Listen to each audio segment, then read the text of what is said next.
Guys, hari ni kita akan belajar macam mana nak tahu sama ada kalau kereta tak boleh start tu masalah bateri ataupun masalah alternator.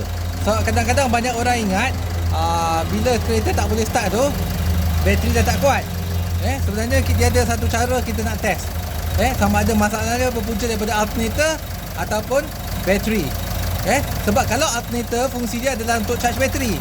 Kalau alternator ada problem ataupun lemah, bateri dia pun tak dapat charge lah.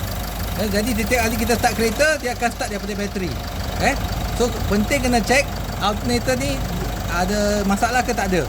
So pertama kali bila dah start kenderaan, senang saja. Apa yang korang boleh buat adalah korang cabut dia punya bateri ni, terminal ni. Cuba cabut. Kalau enjin tak mati, maksudnya kamu punya alternator sihat, tak ada masalah. Tak ada masalah.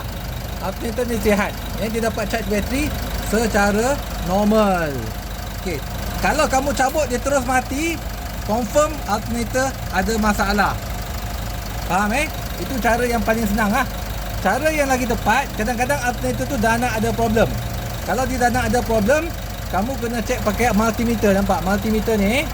Okey, saya dah cocok positif dan ni negatif. Kalau saya cocok, nampak bacaan dia 13.6, 13 ke atas biasanya elok lagi. Kalau alternator dah lemah, biasanya voltage dia 12 ke bawah. Faham tak?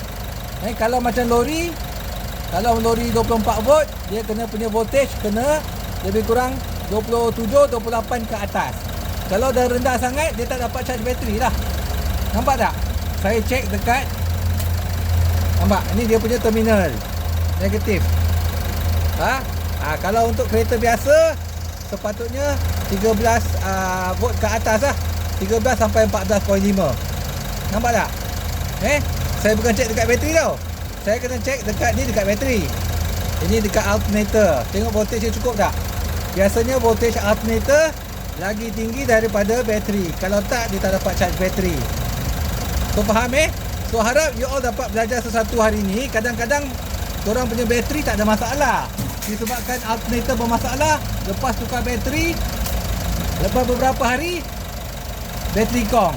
Puncanya adalah bukan daripada bateri, dia dapat masalahnya daripada alternator. Jadi bazir lah tukar bateri tu kadang-kadang.